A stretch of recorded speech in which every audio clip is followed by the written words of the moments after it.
Hi everyone, here's just a little activity that I've just sort of been tossing around in my head this morning, and I'd just like to call it Zero In. Once again, trying to find a name for these activities is the hardest part of anything. And why zero in? We're trying to zero in on a particular number. All you need, cards and maybe 2 dice. I've got 10-sided dice there. You can also use 6-sided dice. Once again, with all these activities, you can modify these games by using various dice, reducing which size cards. I've taken out all the aces, kings, queen, the aces won, the kings, queens and jacks are gone, the tens are gone. So the object of the game is to make a number sentence or to get as close to a number that we've rolled. Here's basically what it is. I roll my 2 dice. There's a 5 and a 3. Each player has got 5 cards, 1, 2, 3, 4, 5. And the object of the game is not to see who has the most cards, it's to basically to see who can get as close to that number as possible using their cards. They can't use all of their cards to do it. It's just they've got to use one or more, because it'd be so easy to just go, I'll just add them.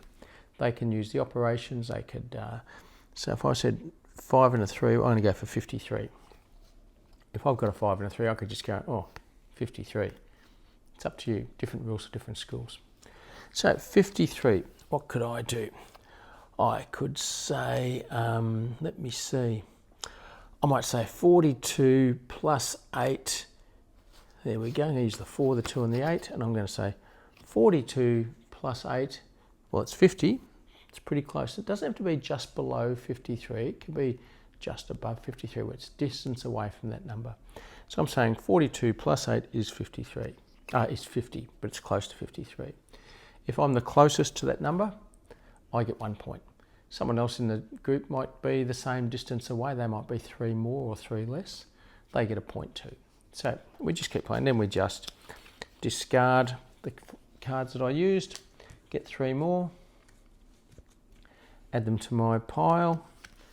And we put the other cards at the bottom of the pile so you can keep the game going if you like. And we start again.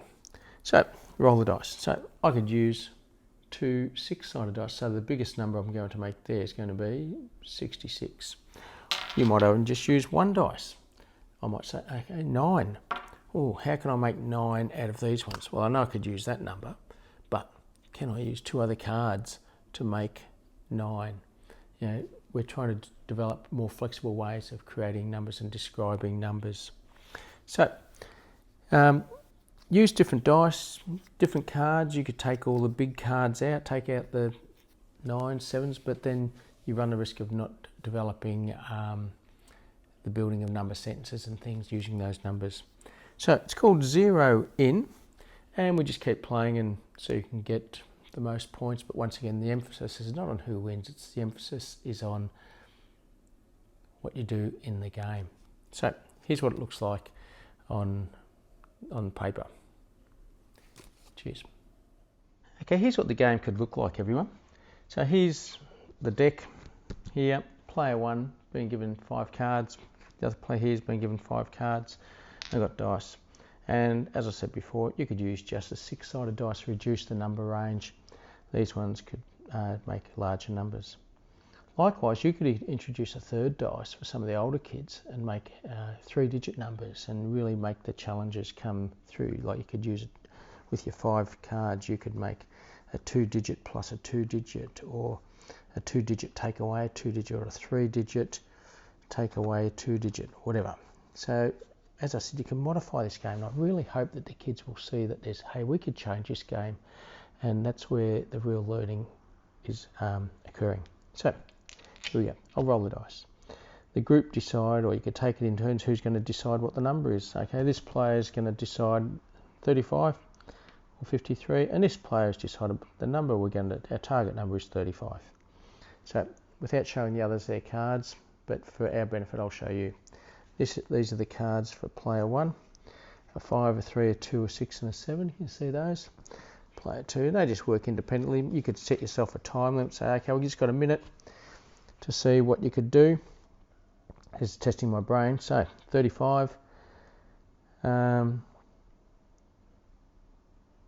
Right, so this player here is going to say this, and this might be some of the older grades. They're saying they've got a 6, a 5 and a 3.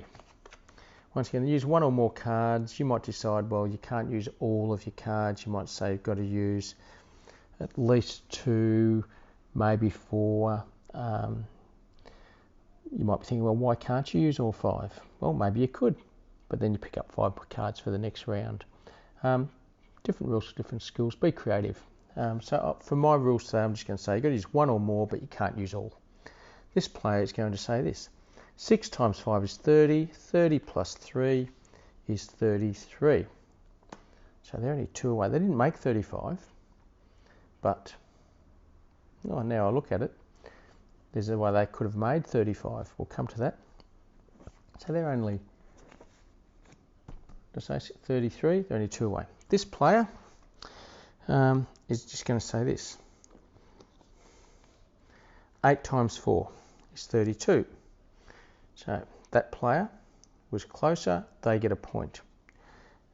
But can you see how both players were correct in what they did? So that's why the winning part isn't the most important part. So that player gets 1 point.